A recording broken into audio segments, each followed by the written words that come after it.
Nah, persoalannya sekarang yang disebutkan oleh Pak Mahfud, 349 triliun.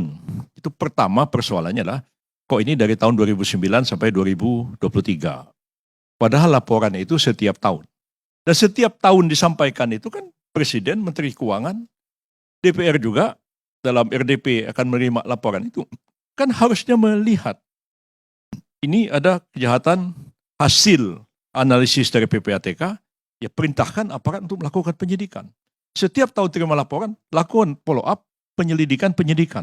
Jangan dikumulasi selama 14 tahun, baru kemudian secara bombastis diungkapkan kepada publik. Dan pasti akan menimbulkan kehebohan. Nah, jadi persoalannya apakah itu dilarang atau tidak, ya mungkin kita akan mengatakan seperti yang diuraikan Pak Yunus tadi, dia dilarang kalau menyebutkan nama, menyebutkan spesifik orang tertentu. Ya dia nggak boleh. Tapi apa yang diungkapkan Pak Mahfud itu, ya tidak menyebut orang, ya hanya menyebut jumlah, tapi menyebutkan ini terjadi di Departemen Keuangan, Kementerian Keuangan, Pajak, dan kemudian Bea Cukai. Lalu persoalannya, apa yang ada di benak orang mendengar itu?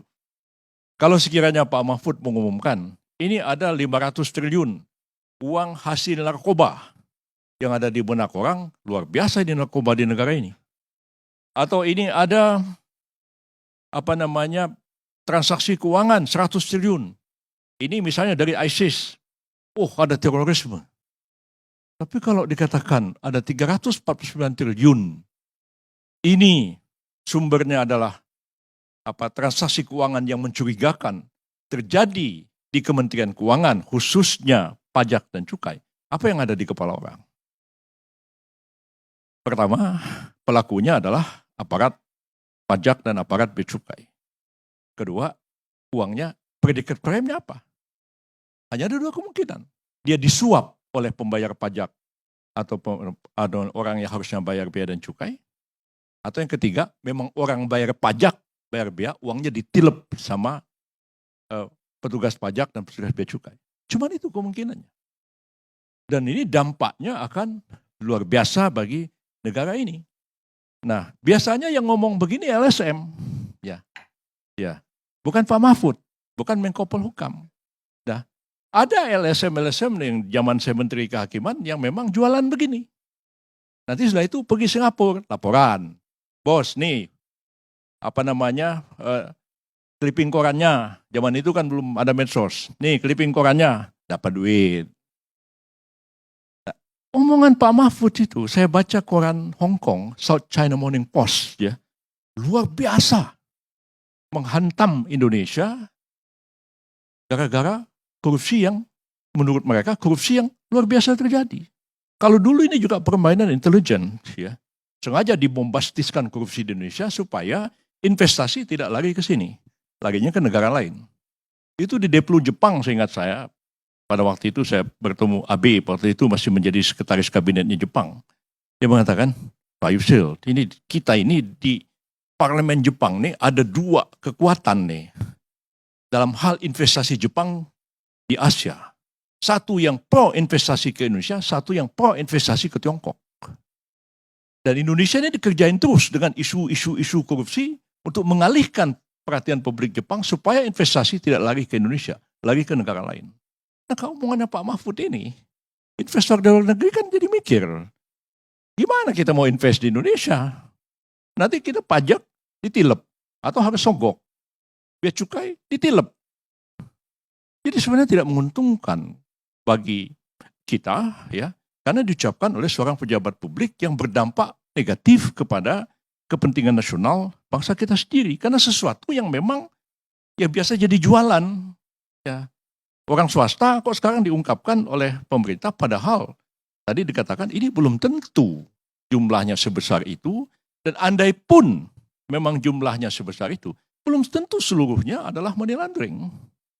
Nah, kalau dikatakan nih ada 100 triliun transaksi mencurigakan hasil intelijen PPATK.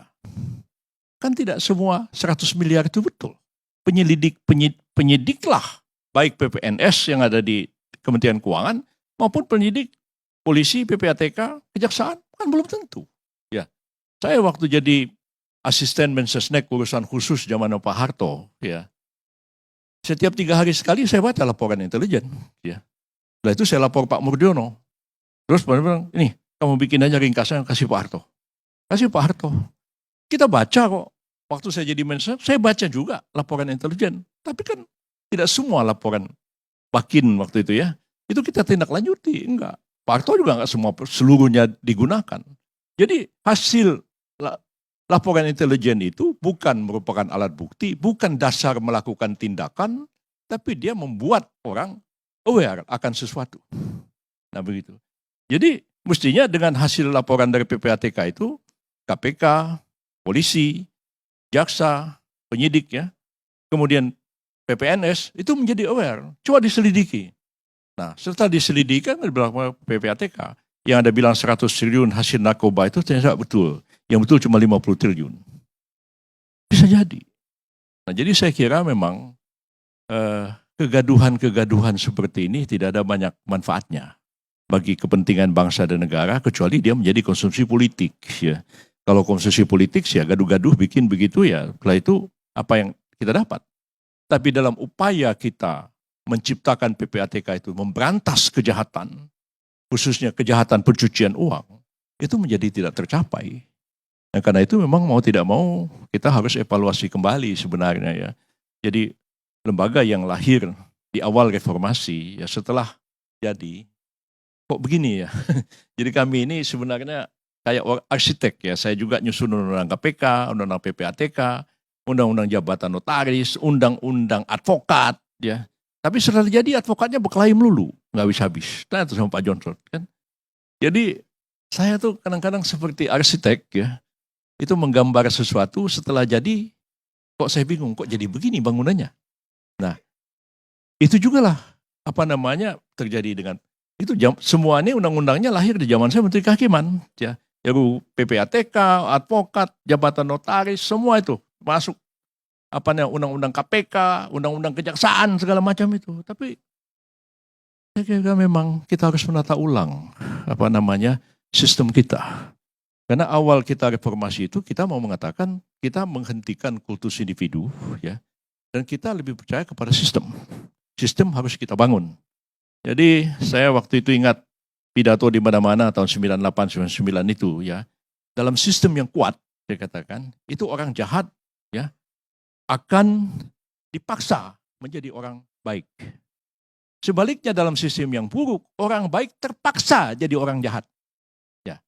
Capek saya ngurusin KTP, bolak-balik, pimpong sana, pimpong sini. Akhirnya saya datang, Bung, kapan KTP saya selesai? Bisa selesai hari ini enggak? Bisa Pak, berapa harus bayar? 1 juta, nih saya bayar 1 juta. Kan saya bukan orang jahat, tapi saya terpaksa jadi orang jahat oleh sebuah sistem yang buruk. Tapi kalau sistem itu kuat dan baik, ya orang jahat, ya dia dipaksa jadi orang baik. Orang di sini nggak pernah antri, saya enak-enaknya aja. Coba aja kalau dia pergi ke Singapura, ya mau nggak mau dia harus antri, karena dipaksa. Ya, di sini dia merokok sembarangan, coba dia pergi ke Tokyo, ya dia jadi orang baik. Jadi sistem memaksa orang jahat jadi orang baik. Tapi dalam sistem yang buruk, orang yang baiklah yang terpaksa. Dalam sistem yang buruk, ya orang baiklah yang terpaksa jadi orang jahat.